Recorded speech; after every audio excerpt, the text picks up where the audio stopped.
안녕하세요. 종합관 전문 SD 입시 컨설팅입니다. 오늘은 2023학년도 인천대 수시 등급에 대해 알아보겠습니다. 인천대는 올해 이제 바뀐 부분이 거의 없어요. 그냥 거의 없다라고 보시면 되고, 이제 예체능에서 뭐 조금 바뀐 게 있는데, 모집 인원 정도가 조금씩 이제 변화가 있는 학과가 있다 정도 말고는 크게 달라진 부분은 없습니다. 인천대 전형을 한번 보면은 학생부 교과 전형이 두 개가 있어요. 교과 성적 우수자랑 지역 균형 전형. 이게 좀 특이하죠. 그러니까 교과 전형이 하나는 최저가 있는 교과 전형, 하나는 최저가 없는 교과 전형인데 여기는 학교적 추천을 받아야 된다. 종합 전형은 이제 자기 추천 전형이라고 해서 서류에 면접 보는 쪽이고요. 여튼 인천대에서 최저 기준을 적용하는 거는 교과 성적 우수자 전형만 있다. 그럼 그 최저가 몇이냐를 보면은 그게 세진 않아요. 문과, 이과 모두 2합 7이에요. 사범 계열은 2합 6이고, 동부가 국제통상은 2합 5. 이렇게 최저 기준이 있고, 이과는 수학 또는 이제 과탐을 포함해서 2합 7을 맞춰야 됩니다. 뭐 수학 플러스 영어 아니면 과탐 플러스 영어 뭐 이런 식으로 이제 해야 되는 거고요. 지역 균형 전형은 여튼간에 이런 지원 불가의 그런 학교들이 있죠. 여튼 그렇게 하고 추천을 받아야 되는 거고 추천의 인원에 제한은 없고 최저 기준도 없다. 그렇기 때문에 지역균형 전형이 당연히 교과 성적 우수자 전형보다는 입시 결과가 높아야죠. 왜냐하면은 얘는 최저 기준이 뭐 여튼간에 소소하게나마 2합 7이라는 게 있고 얘는 최저가 아예 없기 때문에. 그런데 이게 이 지역균형 전형이라는 거는 2022학년도부터 이제 생겼거든요. 그래서 2022학년도의 입시 결과를 좀 보면은 좀 특이했어요. 그러니까 신설이었죠. 지역균형 전형이라는 게 2022학년도의 신설이었는데 2022학년도 입시 결과를 보니까 경영학부 같은 경우에는 평균 2.63이고 7등이 2.63이었는데 지역균형 전형에서는 이제 점수가 더 낮아요. 그러니까 7등의 성적은 3등급도 들어갔어요. 경제학과도 교과 성적보다 지역균형이 더 점수가 낮고요. 국문은 이제 그 지역 규정이 좀 더 높았는데 2022학년도로 보면은 도시행정도 그 최저가 있는 것보다 최저가 없는 게 입시 결과가 더 낮았어요. 도보 논문도 그렇고 무역학부도 그랬고요. 그리고 불어불문은 여기는 뭐 최저가 있는 거는 평균이 2.86이었는데 최저가 없는 거는 막 3.16, 그 7등은 3.45까지도 보여주고 사회복지도 그렇고 전체적으로 교과 성적 우수자보다 지역 균형 성적이 낮았어요. 그러면 우리는 이때의 인천대를 어떻게 생각해야 되면 좀 이상하다. 어떻게 최저가 있는 것보다 최저가 없는 게 입시 결과가 낮지라고 생각을 해야 되는 거예요. 지역 균형이 훨씬 더 좋지라고 생각을 하면 안 됩니다. 왜냐하면 지역 균형은 추천 인원에 제한이 없어요. 그런데 지금 교과 성적 최저가 있는 것보다 최저가 없는 전형이 거의 다 낮았어요. 2022학년도에. 그래서 지역 균형 전형을 조금 더 많이 쓰고 교과 성적 우수자를 조금 덜 쓰지 않을까라는 생각이 들었죠. 그러니까 점수만 보면 당연히 지역 균형을 쓰는 게 훨씬 더 유리하죠. 뭐 중어 중문학과 같은 경우에도 얘는 7등이 3.24인데 얘는 3.46이고 창의인재 개발 같은 경우는 여기는 5.06까지 보여주죠. 그러니까 2022학년대 그 창의인재 개발학과가 이제 평균 4.26의 최저가 그러니까 최저가 아니라 7등의 성적이 5.06이었을 때 이거를 내가 4등급인데 이거를 지원하면 되게 안전하겠다라고 생각하면 되게 잘못된 생각이에요.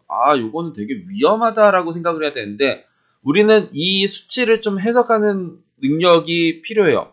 그러니까 야 이거를 여기에 이제 보물찾기에서 내가 찾은 거냐 아니면 야 이거는 그에 되게 특별했던 거냐 이거는 2023학년도에 창의인재 개발학과의 입시 결과를 보면 좀 알 수 있겠죠.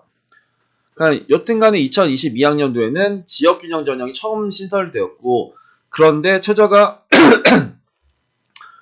있는 것보다 없는 게 입시 결과가 더 낮았다. 되게 특이했다. 그럼 2023학년도를 한번 볼까요? 2023학년도가 나왔는데 이제 교과 성적 우수자의 경영학부와 지역균형 전형의 경영학부 이제 이 지역균형이 더 높아졌네요. 그 전에는 아까 경영은 여기 요거 지역균형은 3.01이 7등이었는데 요쪽에서는 2.57이 이제 7등으로 바뀌었네요. 여기는 지역균형이 더 높고 경제학과도 지역균형이 더 높고 국어 국문은 이제 교과 성적 우수자가 조금 더 높네요. 그러니까 여기가 좀 높고 기계공학과를 보면은 기계공학과도 이제 지역균형이 이제는 이제 최저가 없는 전형이 점수가 높아졌죠. 이게 이제 일단 정상이다. 그러니까 우리가 작년 2022학년도에는 비정상적인 입시 결과였고 당연히 최저가 있는 것보다는 없는 게 입시 결과가 높아야 되는 거가 맞죠. 도시환경 같은 경우에도 3.06이 평균이고 이제 3.2가 이제 7등인데 지역균형은 2.84, 2.99. 한 어느 정도가 차이 나나? 한 0.2 정도? 그러니까 최저가 2합 7 정도에서 최저가 있고 없고 하면 한 0.2 정도가 더 높다 정도를 이제 우리가 생각을 한번 해볼 수도 있겠죠. 도시건축 같은 경우에도 지역균형이 소폭이나마 높고 그리고 도거동문은 거의 비슷하네요. 교과 성적이나 지역균형이랑 거의 비슷하고 인천대 메인학과죠. 동부가 국제통사 이거는 최저가 2합 5가 있어도 2.4등급이 평균이고 7등이 2.53이더라. 그리고 메카트로닉 같은 경우에도 여기가 이제 3.16에 3.18인데 얘는 2점대 후반 정도로 나왔죠.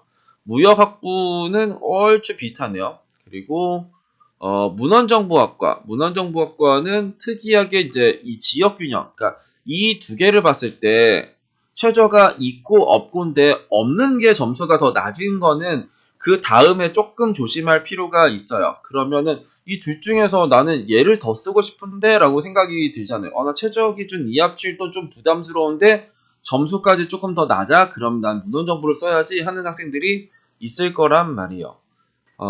그리고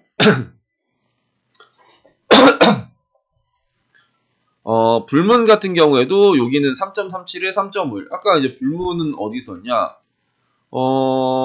불문은 아까 전에 이랬었죠. 2.86이 2.87이고 3.16이 3.45였는데 이제는 반대가 된 거죠. 그러니까 반대가 됐다. 사회복지도 이제 이번에는 거의 다 지역균형이랑 교과 성적에서 지역균형이 거의 다 이긴, 그러니까 정상적인 범주로 들어가는 거죠. 그러니까 교과 성적보다 지역균형이 점수가 더 낮다. 이런 거죠. 그러니까 세무회계학과가 이제 비정상인 거죠. 근데 세무회계학과 같은 경우에는 작년에 교과 성적, 이쪽에 지역균형에서 가장 높았었던 거일 텐데, 세무회계를 보면은, 세무회계는 작년에 지역균형 전형에서 2.4, 2.63, 그러니까 이 지역균형에서 거의 가장 탑이었었던 학과였어요. 그러니까 이거를 보시면은 문과에서 여기죠, 여기. 그러니까 이렇게 높았었던 애가 내려온 거예요. 그러니까 우리가 만약에 상향을 쓰려고 했으면 작년에는 이런 거를 쓰기 좋았죠. 왜냐면은 경영학부보다 높은 세무회계를 쓰기가 싫은 거죠. 왜냐면은 같은 뭐 여기가 조금 더 뭐 특화된 학과긴 하지만 뭐 경영학부는 뭐 인원도 많고 그러면 내가 이게 조금 불편하면 이걸로 써야지 해가지고 세무회계는 작년은 내려올 수도 있는 학과 중에 하나였어요. 여튼간에 이제 이렇게 특이하게 내려왔는데 이 점수를 보고 우리는 아싸 하고 쓰면 안 된다. 그러니까 작년에는 어땠을까를 우리는 항상 이제 되짚어 봐야 돼요. 저희 세무회계는 작년에 2022학년도에 엄청나게 높았기 때문에 다시 내려왔구나 정도로 생각을 해야지 야 세무회계를 지역균형 전형으로 쓰면 좋겠다라고 하면 안 될 것 같고 수학과는 거의 동일하고 진소재공학과는 또 많이 차이가 나요. 여기는 2.87까지 보여주는데 얘는 2.37에서 문을 닫아주니까 안전공학과는 이제 교과 성적은 3점대 중반까지 보여주는데 지역균형은 2점대 후반. 에너지화학공학과 이게 이제 지역균형의 에너지화학공학과는 작년에 정말 말도 안 되는 점수가 나왔었거든요. 어떤 점수가 나왔냐면 에너지화학공학과는 기본적으로 1등 학과예요. 그러니까 상위 쪽, 그러니까 뭐 컴공이나 에너지화학공이나 이런 쪽에가 이제 상당히 선호도가 있는데 이게 2022학년도에 가장 아래에 있었단 말이에요. 그러니까 다시 이제 급반등을 하는 이제 그런 일들은 되게 많이 발생을 하죠. 그리고 보면은 여기 일본 지역 문화도 이제 교과 성적보다 지역 균형이 점수가 조금 더 낮아요. 그러면 최저가 있는 것보다 없는 게 왜 낮지? 이렇게 조금 고민을 할 필요는 있다라고 생각하고 그리고 작년에 이제 문제가 있었던 게 창의제 개발이었죠. 이거가 이제 문과에서 가장 아래쪽에 있었던 여기 평균이 4.26이었고 7등이 5.06이었는데 이게 그 다음에 2.86에 2.93으로 돼요. 야, 그럼 이거 어떻게 하냐? 아니, 왜 저렇게까지는 모르지만 여튼간에 조심해야 될 건 알겠죠? 그러니까 야, 이게 교과에 최저가 없는 인천대에서 5등급이 들어가는 거를 누구에게나 다 보여주잖아요. 평균이 4.26이고 7등이 5.06이야. 그러면 내가 4.1이나 4등급이나 3.9나 3.8은 안전하다고도 생각하겠죠. 근데 기본적으로 교과에 최저가 없는 인천대는 2점대 중후반 정도로 생각을 해야 되는데 생뚱맞게 이런 걸 나왔다고 쓰는 거는 이런 일이 생기는 거죠. 그러면 내가 3.5등급이 얘를 썼을 때 아니 3.1등급이 얘를 썼을 때 떨어질 생각을 정말 1도 안 한단 말이에요. 그래서 나는 인천대 창의인재 개발학과를 지역균형으로 지원해서 이걸 안전하게 쓰고 나머지를 상향 쓰겠다. 그럼 어떻게 됐을까? 그럼 완전 망한 거죠. 그러니까 여기서 이게 떨어지면은 나머지 5개는 얘보다 다 높은 거 썼을 텐데 그러면 이제 거의 망하게 되는 거다. 그래서 일단은 요런 거는 조심해야 된다. 이렇게 뭐 여기서 이제 다 조심했어야죠. 3점대 중반, 후반 4점대, 5점대 나왔었던 인천대는 그 해에 다 조심했었어야 되는 거고 여튼간에 2023학년도 입시결과가 나왔는데요. 작년에 이제 저희가 이제 뭐 영상 올렸을 때도 교과 성적 우수자 대 뭐 지역 균형, 지역 균형이 원래는 점수가 더 높아야 되는데 낮게 나왔다. 되게 특이하다. 이런 식으로 이야기를 했단 말이에요. 그러니까 직접적으로 교과 성적 우수자를 상향 쓰세요. 뭐 지역 균형 피하세요. 막 이런 건 아니지만 되게 이상하다. 이런 식의 뉘앙스로는 이야기를 했었단 말이에요. 그래서 이제는 여튼간에 제자리를 찾았는데 지금도 지역 균형에서 제자리를 못 찾은 애들. 그러니까 2022학년도에 되게 높았었던 애들은 다시 내려왔고 그리고 교과 성적 우수자든 지역 균형 전형이든 뭔가 애매한 점수 포지션이 있어요. 기본적으로 지금의 이제 전형의 포지션은 거의 이제 맞게 왔는데 학과의 포지션에서 뭔가 그러니까 아래에 있어야 되는 게 위에 있는 학과가 있을 테고 위에 있는 애 있어야 되는데 아래에 있는 학과들이 있단 말이에요. 예를 들어서 2022학년도에는 이쪽에 에너지 시스템공학과 같은 경우에가 이제 위에 있어야 되는 애가 아래에 있었단 말이에요. 그러면은 그런 것들에서 이제 대폭발해서 이제 올라갈 요인들이 있을 테고 그리고 지역균형에서는 여기에서는 기본적으로 도시 환경이나 뭐 도시건축 안전공학 이런 것들은 2022학년도에 자기의 포지션에 비해서 좀 위에 있었던 거예요. 도시 환경이 저렇게 높아야 되나? 도시 환경이 막 전기공학이나 아니면 화학이나 전자나 그리고 뭐 생명공학이나 뭐 이렇게 뭐 에너지 화학공학보다 더 높을 이유가 없잖아요. 근데 이제 그런 것들이 위에 있다라는 거는 얘네들이 내년에 좀 내려올 수도 있지 않을까 이런 생각입니다. 여튼간에 인천대는 작년엔 지역균형이 조금 조심해야 될 전형이라고 했다면 이제는 뭐 인천대 뭐 교과 성적 우수자나 지역균형이나 일단 딱히 조심할 필요는 없는 것 같고 지역균형에서 교과 성적 우수자보다 점수대가 조금 낮은 그런 정도의 학과에서는 좀 조심하면 좋겠다라고 생각이 듭니다. 오늘은 2023학년도 인천대 수시 등급에 대해 알아봤습니다. 감사합니다.